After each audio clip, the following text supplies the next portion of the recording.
Now the last part of this learning guide is the dividing part. And dividing, there's basically three methods or three types that you are going to get.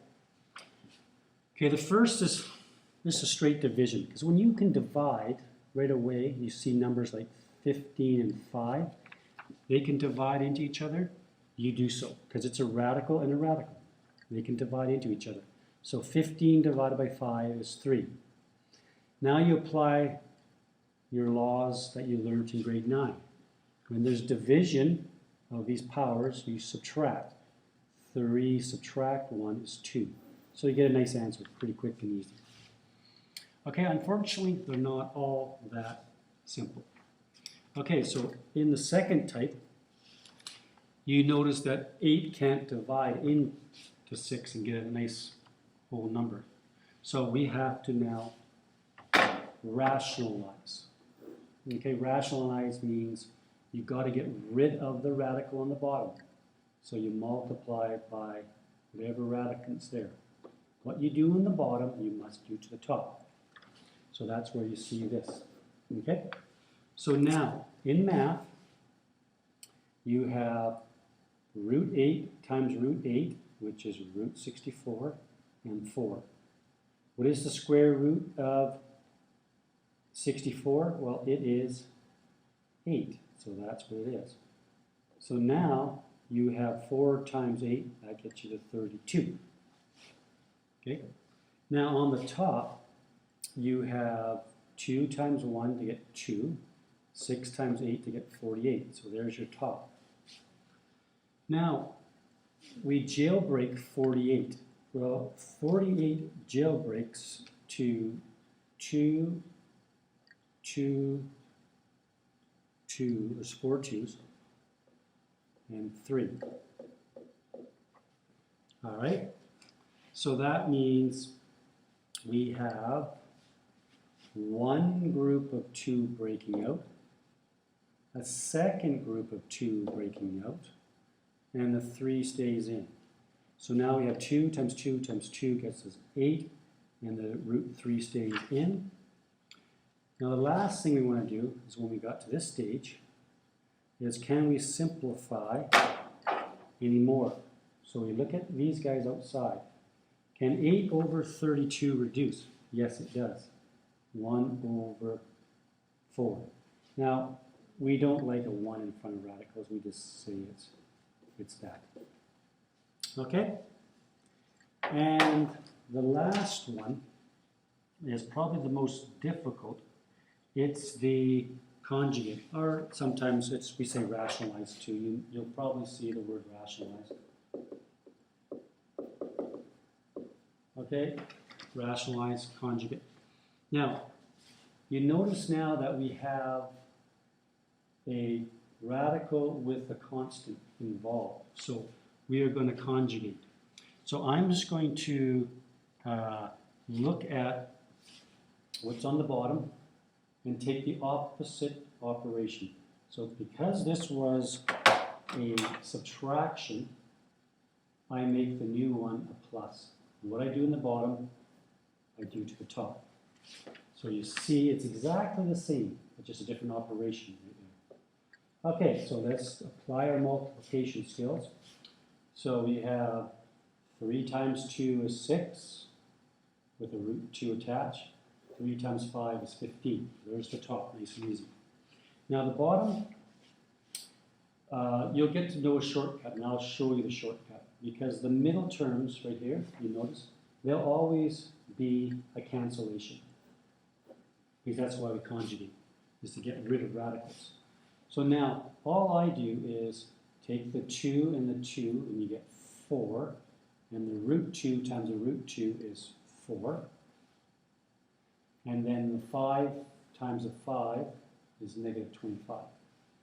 All right, and I know the square root of 4 is 2. So that breaks out as 2.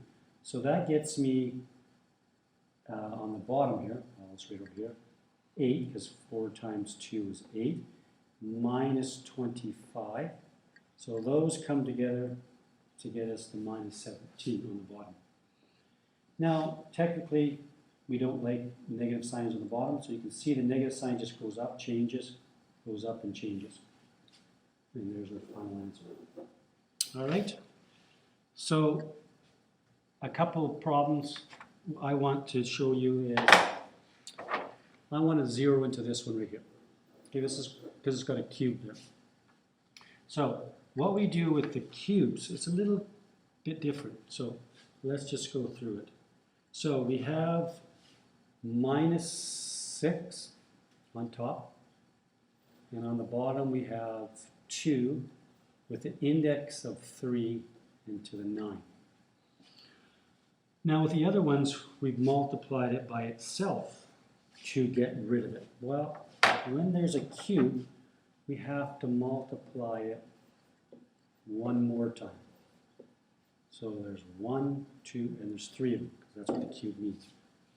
Okay, what we do in the bottom, we do to the top. Okay?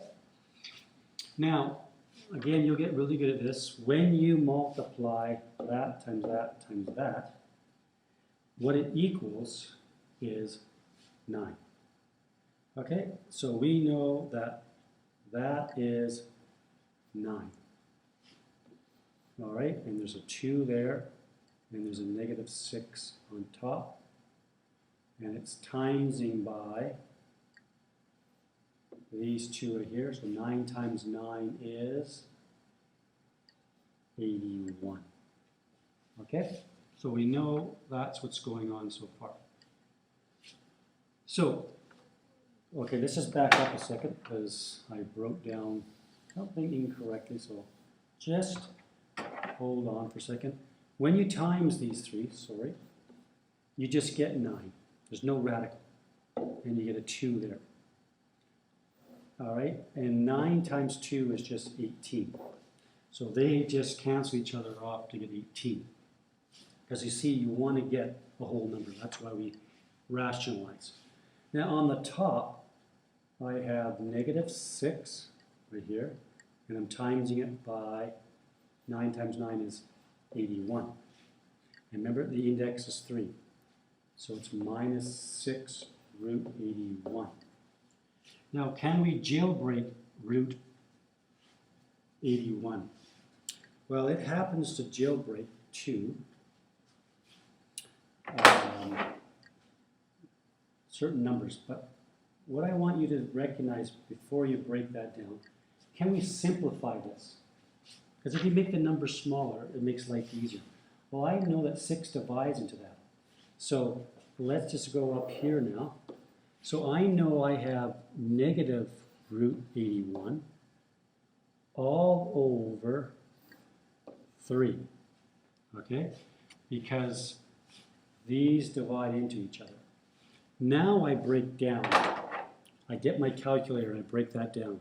Well, that breaks down to 3 times 3 times 3 times 3. All right? All over that 3. Now remember, this index is 3. What does that tell us? That tells us now we're grouping 3 together. So these guys break out of jail, they come out.